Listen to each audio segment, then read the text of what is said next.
Hey everyone, I'm here because I need to unload something I never thought I'd have to say.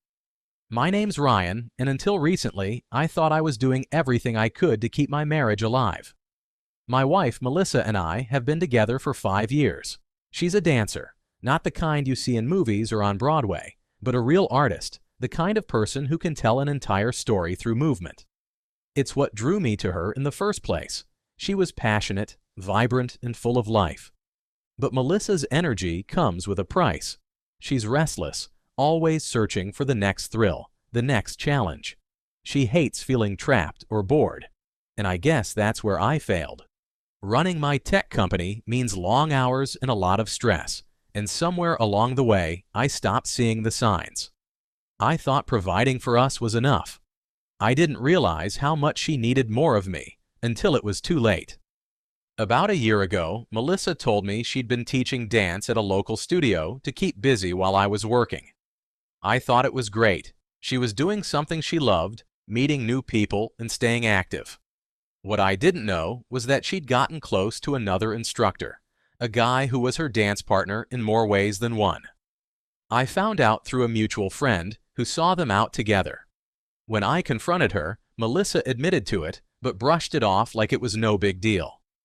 "It wasn't serious," she said. "I just needed someone to be there for me, Ryan. You were never around."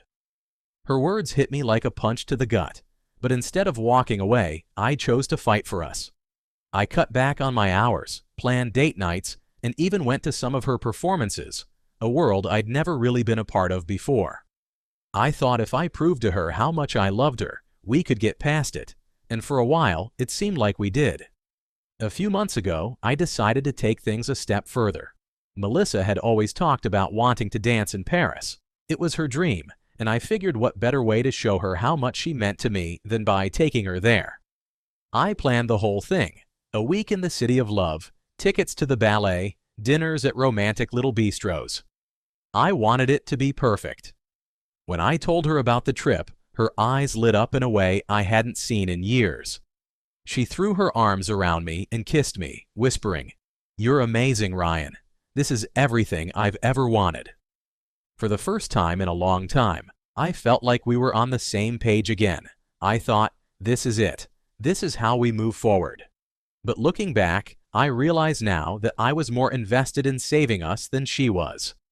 Paris was everything I hoped it would be, for the first couple of days anyway. Melissa seemed happier than I'd seen her in months, maybe years. She was radiant, soaking in the city's beauty, dancing along cobblestone streets as if the whole world was her stage. We visited the Eiffel Tower, strolled along the Seine, and ate at tiny cafes that felt like they belonged in a movie. For the first time in a long time, I thought I'd made the right choice. I thought we were reconnecting. On the third day, everything changed. That evening, we went to a small dance club Melissa had read about online. It wasn't my scene, but I wanted her to have the full Parisian experience, so I went along. The club was dimly lit and filled with music that seemed to pulse through the floor. Melissa, of course, was in her element. She hit the dance floor immediately, her movements fluid and magnetic. I stayed at the bar, nursing a drink and watching her from a distance. That's when I saw him. He was tall, effortlessly stylish, with the kind of charm that seemed almost too good to be real. He approached Melissa with the confidence of someone who knew he'd already won. At first, it was just casual, dancing, laughing, but then I saw the way he touched her arm, the way she leaned into him, and my stomach twisted. I wanted to believe it was innocent, that it was just part of the Parisian culture. But deep down, I knew better. When she came back to the table, I tried to play it cool. "Making friends?" I asked, keeping my voice light. She laughed, brushing it off. "Oh, that's Jacques. He's a local dancer. He was just showing me a few moves." "A few moves?" "Right." I didn't push it, telling myself I was being paranoid. But the doubt lingered. The next morning, I woke up alone. Melissa's side of the bed was empty, her suitcase still there, but noticeably lighter. Panic set in as I grabbed my phone and started calling her. No answer. I sent text after text, pacing the room and trying to convince myself there had to be an explanation. Hours later, she walked in. Her hair was a mess, her makeup smudged, but she looked content, happy even. I stared at her, my heart pounding in my chest. "Where were you?" I asked, my voice shaking. She sighed, dropping her bag onto the bed. "With Jacques," she said, like it was the most natural thing in the world. "With Jacques," I repeated, my voice rising. "What the hell does that mean, Melissa?" "It means," she said, her tone cold, "I've found someone who actually gets me, Ryan.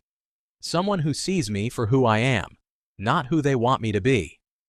Her words felt like a slap. "Are you serious?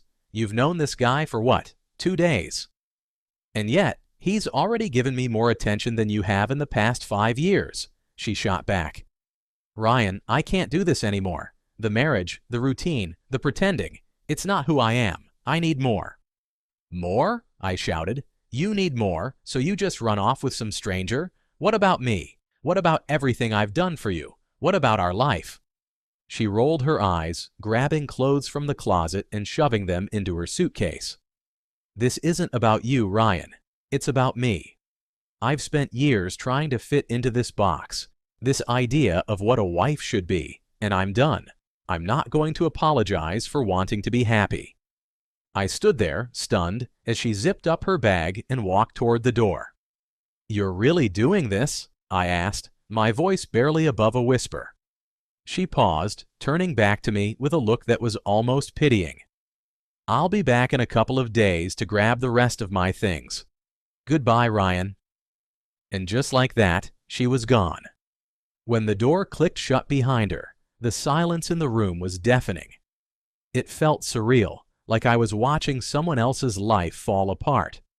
I sat down on the edge of the bed, staring at the floor, trying to process what had just happened. Melissa was gone. My wife, the woman I'd traveled halfway across the world with to save our marriage, had walked out to be with a man she'd met 2 days ago. The hurt wasn't just about her leaving.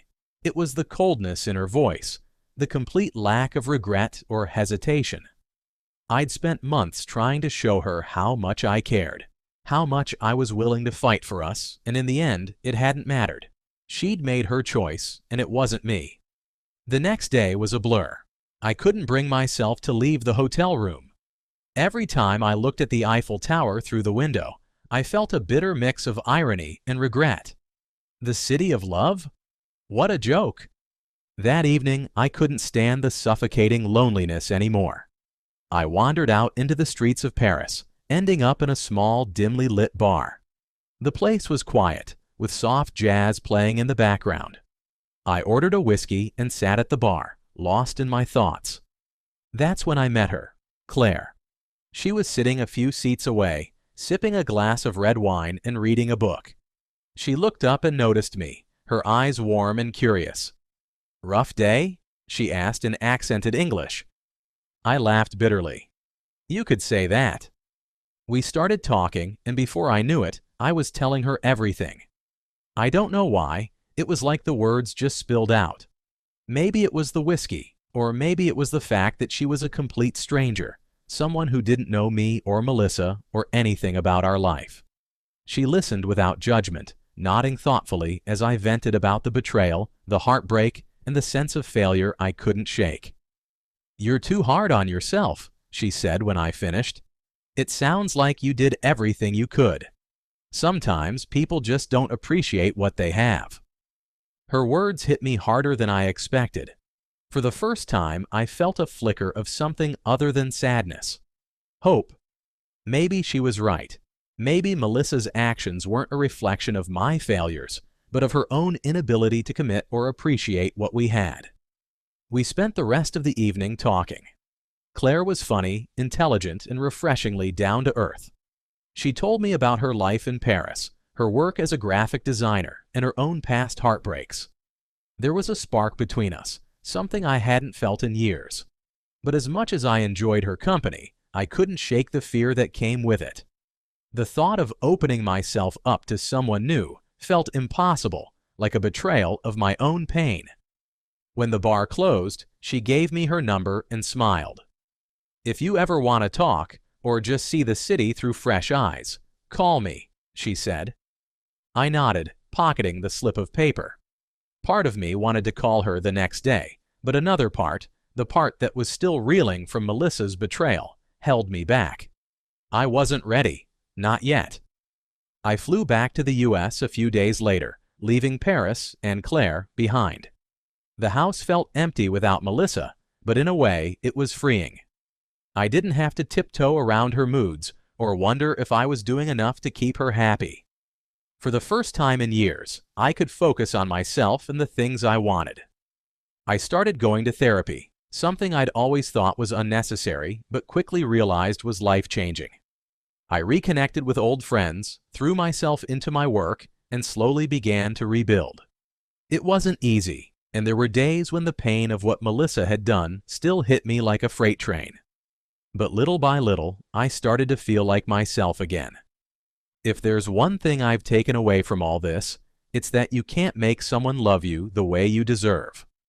Melissa was always chasing something: excitement, validation, freedom, and no matter what I did, it was never going to be enough. That wasn't my fault, and it wasn't something I could fix. I also learned that it's okay to let go. Holding on to the anger and hurt only holds you back. It doesn't mean you have to forget, but you can't let it define you. As for Claire, I haven't called her yet. I think about her sometimes, about the way she smiled when she told me I deserve better. Maybe one day I'll pick up the phone, but for now, I'm taking things one step at a time. To anyone reading this, my advice is simple. Love yourself first. Don't lose yourself trying to save someone who doesn't want to be saved. And if someone chooses to leave, let them. You'll find your way again, even if it takes time. What would you do if you were in my shoes? Would you have called Claire, or is it better to focus on healing first? I'd love to hear your thoughts.